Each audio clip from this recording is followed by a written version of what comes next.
Welcome to Project Pack number 12. This is the 12th and last day. Wow. My name is Rick. Hi, I'm Maria, and I can't believe it's I 12 know, already. I Oh, know. what happened to my finger? Fingers. I had a pretty bad day that day, I think, and I apologize to everybody that you have to look at my Band-Aids, but I was aggressive in the kitchen. But no mistakes, right? No mistakes. Anyway, I'm starting out this tile right with a pen. I have a black pen, black O1, and I put an arc there that's pretty much like the shape of my thumb in size With the Band-Aid. with the Band-Aid, yeah, and putting these little corner not ovals, what is it, like a Like seed marquee shapes. seed shape. And what we're doing is the beginning of a tangle called Me Too, M-I with a 2. And it's a tangle from Mimi Lempart early on. And I Yeah. mean, I think that This is one of this tangle changed the way we thought about yeah. doing things. And it was a pivotal moment when hmm we saw this. It's so And simple and it's a magic trick. it's a magic trick. Yeah. It's a real magic trick because it looks like nothing. It's right Right. there. You know, what's the big And deal? it's just curves. It's actually like two curves back and forth Right, that hook right. up. So these uh, series of things here, when Mimi does it, there's many hmm lines of that go together. So this is a little bit different in that we're just using one like line of Me Too. But I'm going to take it in a direction that hopefully will be interesting to you. So we coloring in these nice black. Ooh, it's already looking beautiful, right? So already you get the whatever, the trompe l'oeil impossibility of Oh, it going yeah. in and on itself. I'm adding a little love here, tightening up those lines. I'm going to with my brown O1, and we're going to aura around this, but watch, there's a very specific way to aura this. So we're going to start on the inside and go to the around the outside of the curve. So you saw around the outside, and we're going to be auraing the outsides of the curves. So here again, we're going to go to the outside of the curve. Taking time, turning your tile to accommodate your hand.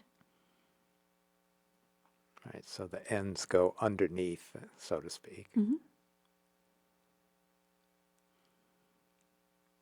Outside of the curve.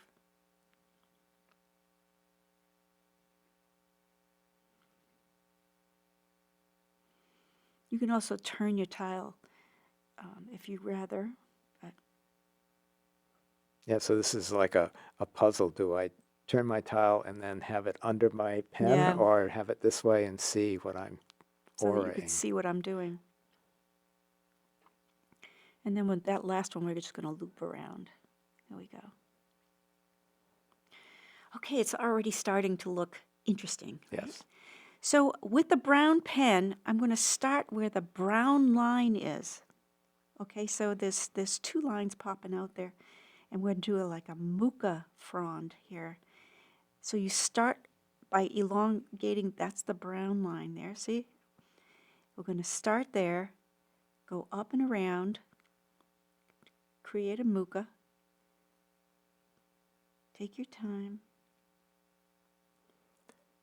And then we're going to end up catching up with the other lines. See? So now it makes it look like it's a continuation of that pattern. So far we're doing aura and hollabop. Right. And this is a really sophisticated application. And those are the first two tangles we teach in every introductory class. Okay, so you're starting with the brown line and then coming back and catching up and meeting up with that rice shape. This one you really want to turn your tile with. Starting with the brown line.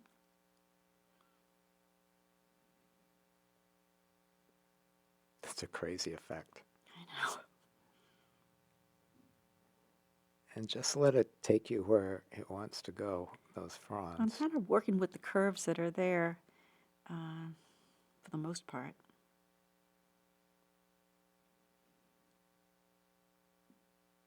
So take your time, stop the video, take your time, or look at it again. I decided to give these mukas some little bit of a What did new we look. called it? We're going to give it a cape. We're calling them capes. I'm not so sure. We didn't really check. I'm not sure if people have done this before, but I think that this is kind of fun. So we do like this curved line, wiggly line that starts at the tip of the muka and goes down to the stem. And then we're going to extend these lines in a very specific angle that point to the base of the stem.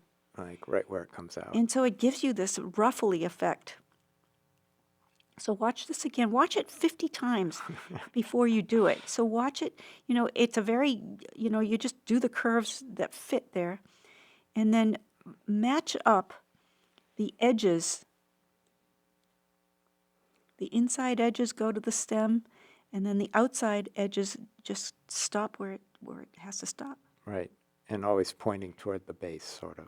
Right. Ish. Again, watch this over and over until you have it set in your mind. It's such a neat look, something a little new to do.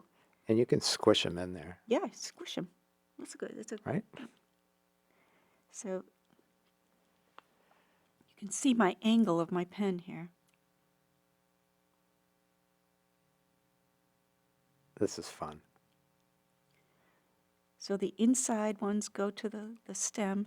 The outside ones stop where you can't go any further.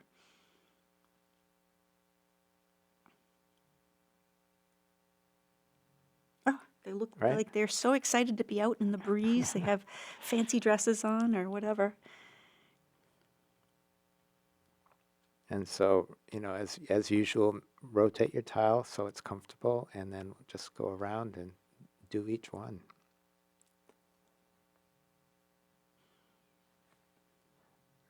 Really looks nice. So where I had room, I just expanded it as much as I could.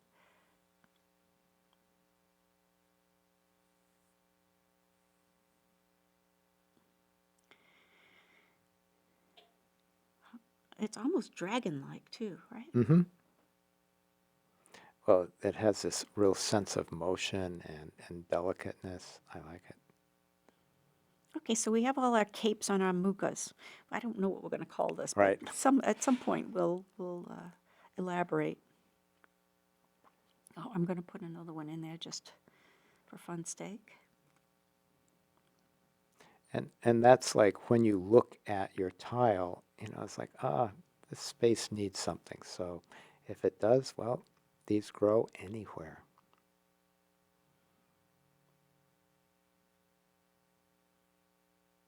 And some have tiny little capes.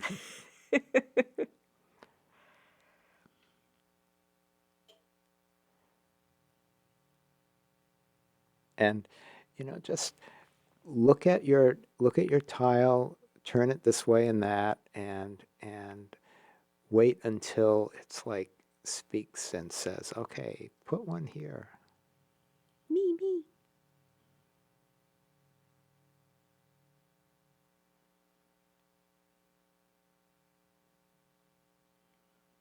And it looks like there's a lot going on, but it gets really nice when you go in and shade these. Pretty cool. Maybe one more? Yeah.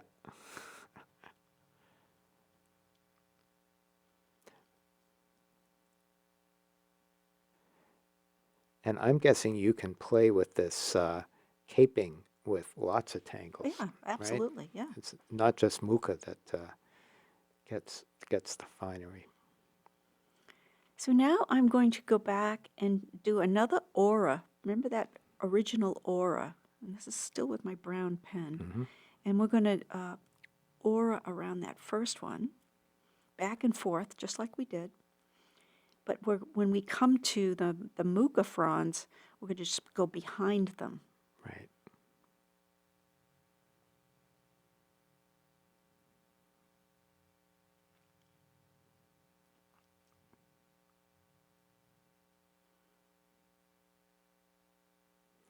and sort of the same width here. You don't have to do the same width, but in this case, pretty much the same width of the aura. So on the other side, same thing.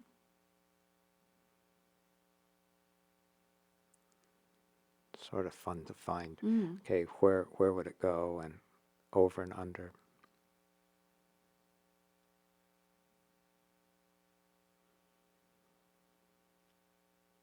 And if there's space or not, you can you'll see how Maria makes it work. So I'm doing it one more time.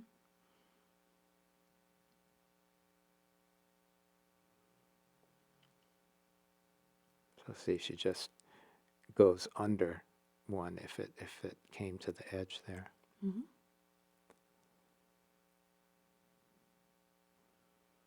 Again, turn off your computer and follow along that way sometimes, or watch the whole thing. Yeah, and then go and then back go with a back reference. and follow it. Yeah. Yeah.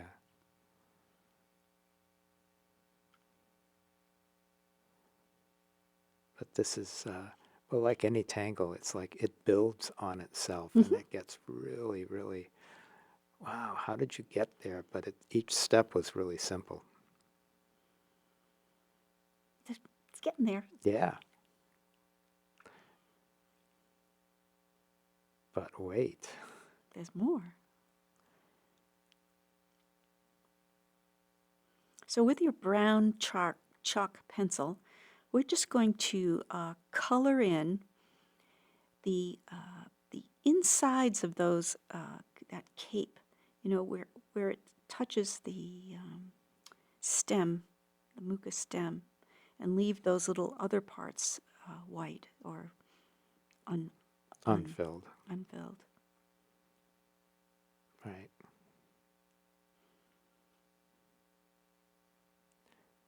So now you're getting that sense of form as instead of just line work. And this will calm down too when you soften it with the tortillon. It's just going to give it a little bit of character. You know, take your time, sharpen your chalk yeah. if you need to, Always. and I think you have, or there's the large graphic sharpener, which is really good for the angle of these chalk pencils.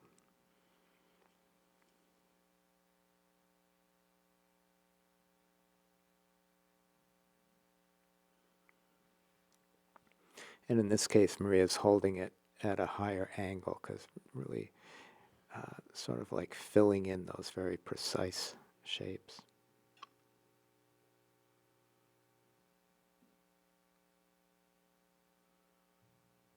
Nice.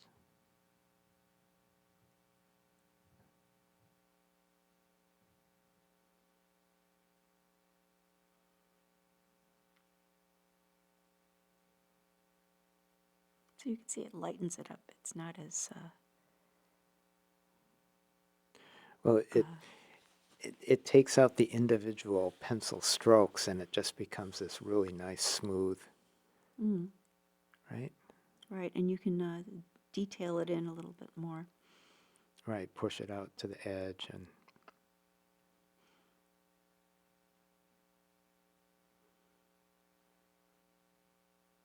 really it's like frosting a cake. I know.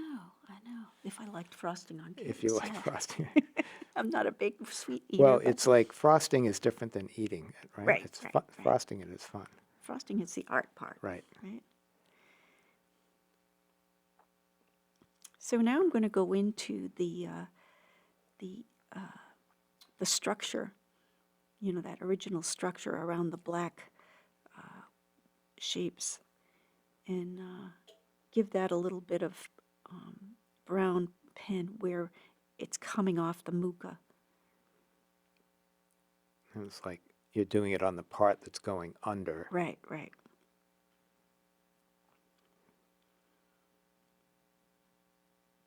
So you get that right there. again, that's an impossibility, but I love that. The idea that it's going in but coming out and then it's on the other side, and very, very Mm-hmm. fascinating.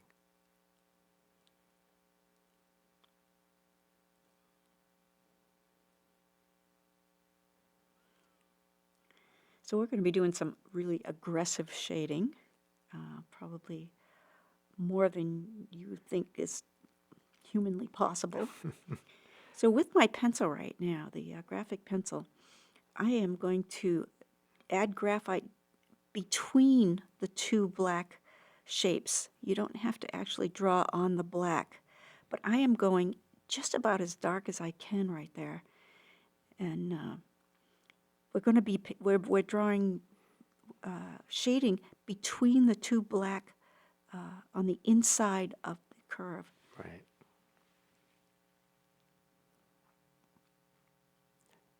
So we'll come back, or Maria will come back later and smooth that out or tape, soften the edge. Just really putting down a lot of graphite here. And now I turn my tile and I'm doing it on the other side.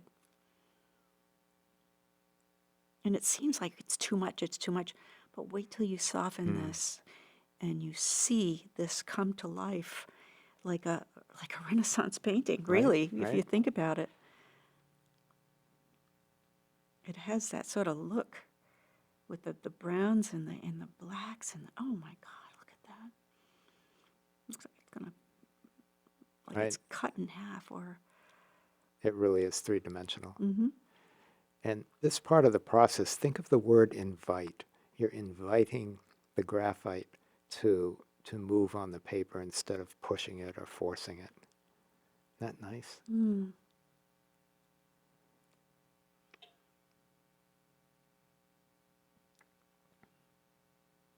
Wow. So now with the magic white chalk pencil, I'm going in on the on that first aura there that we put down initially, and highlighting where it's above.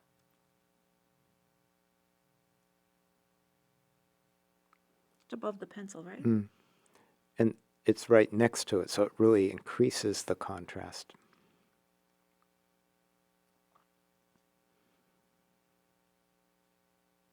But it's just sort of in the middle. You don't need to go all the way. Right. We're gonna blend that.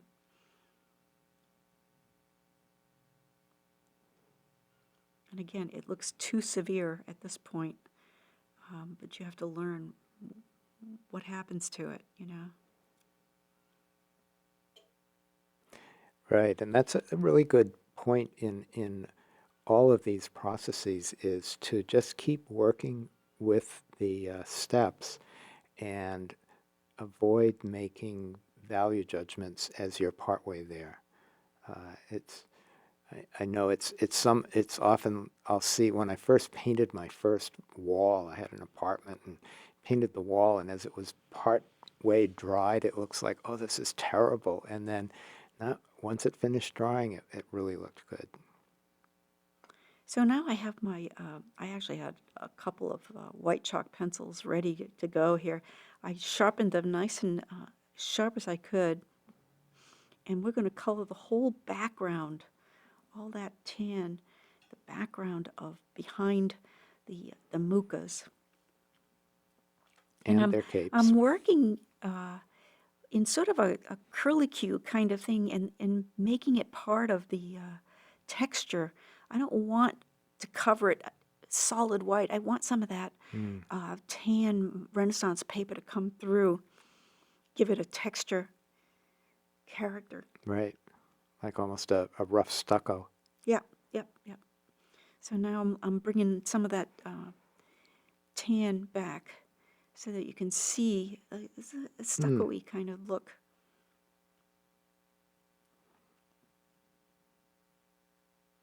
You can see I'm brushing off the excess. It pulls up the fibers a little bit now and then. Oh, look at that. So now with my brown chalk pencil, I'm going to go around the tile. On the outer edges there. at a low angle. And it looks so severe, but watch what happens when she puts does the tortillon. It's really very cool.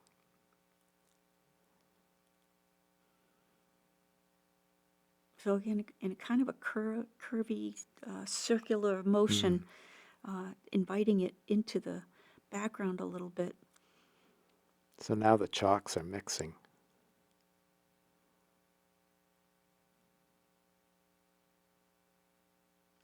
Right? Mm-hmm. And again, it's got that antique feel to it, like, oh, we found this in the notebook of some wonderful artist and their sketchbook. It's subtle. I mean, you have to go along with all the subtle details. That's what makes the composition sing.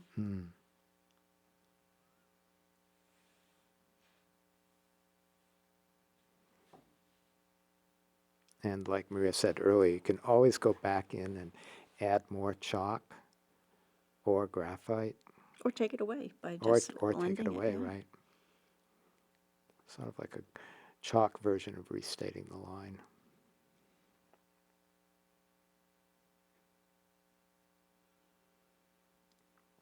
I like how you keep finding another place to just go give it a little touch. So with the graphite pencil, I'm going to color in that last aura that we put down, so the furthest out from the center. So we give some gradations here. And again, so now you've got a little bit more darkness against a little bit more lightness, so it even pops even more.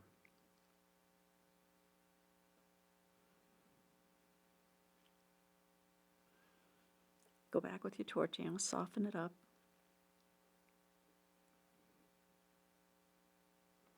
And particularly with the graphite, the tortillon keeps it, so you can, put it down elsewhere with the graphite that's on the tortillon.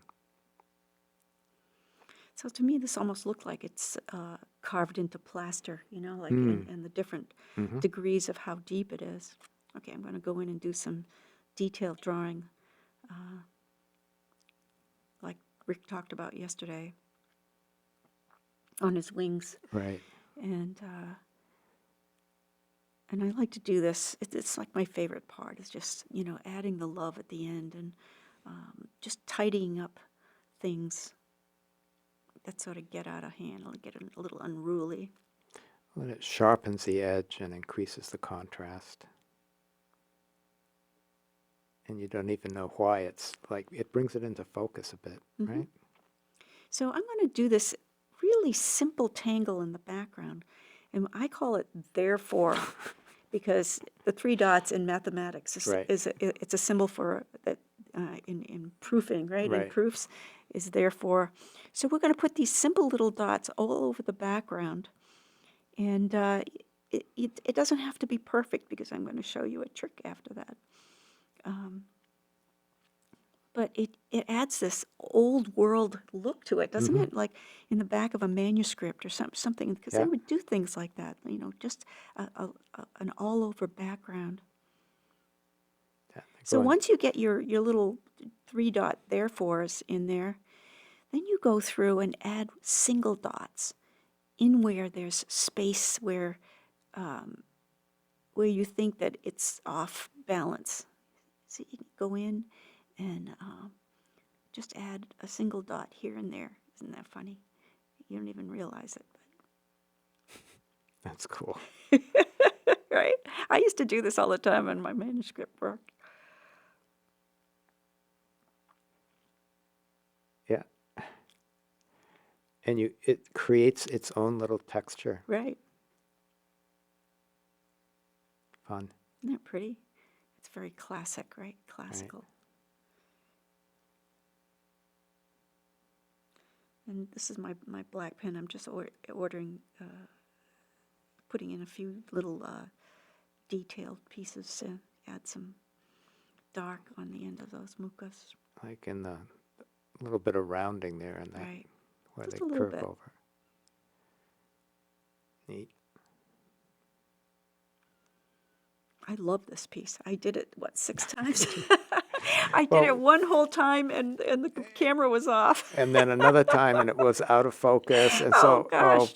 I'm going to show you all the different versions of and what what I was did. funny is when she finished what she thought was the final one, it was like, oh, I made it all the way through and my nails and my fingers. And then, Oh, gosh. So, here's my beautiful. finished piece. Oh, Almost I was finished going to piece. put a little gold in, that's right. Just a little tiny bit of gold. I don't think it needed much. So that one aura in the middle, we did the white band and we did the graphite band, and this band is going to be gold. And it's hard to see on the camera, but it looked really pretty in real life. So when you're doing it, it's just a little bit of a sparkle. So this is a nice contrast like to the one I did yesterday, because you can just do, sometimes just a little touch of gold can Right. be more impactful than this whole wide expanse. I thought this was a very exciting tile. I loved doing it. I didn't even mind doing it over and over and over. Again. But Right. what I ended up doing is I did it differently each time. So because Right. Well, you get to see them all. So shortly. you'll get to see all the different versions.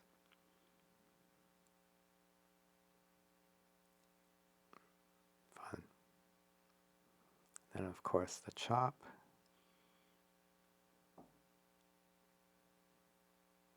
The rising M. Mm-hmm.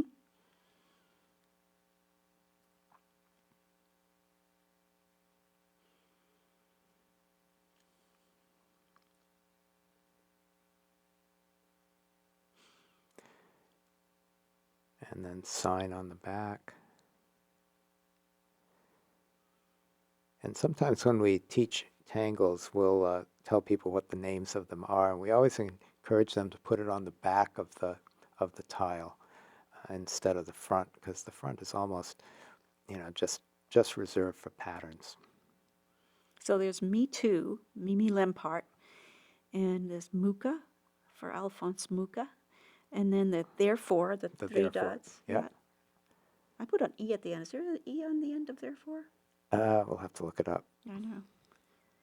Apologies. Or Yeah, Therefore, I think it's this therefore way. it's this way on this tile, right? There you go. Okay, so that's one of them. That's one of them. I think you got a couple more on this, right? Yeah. So here's one, and I had added some other pearls that made it a little gaudier, like Gaudi, right? Gaudia. And Pull chain. pull chains like that. It's like that's called something. What are Right. those chains called? Bead ball? Right. Bead ball chain. So one of them has the bead ball and the Therefore, and therefore it's Therefore, pretty busy. We really want to thank you for spending this time with us. These 12 days have been so special, and we're going to do a little wrap-up video that is on this same day. So See you in a few minutes. see you in a few minutes, and please post your tiles and share them, and thank you so much. We really appreciate it. Have great holidays, whatever you do. Bye now. Bye.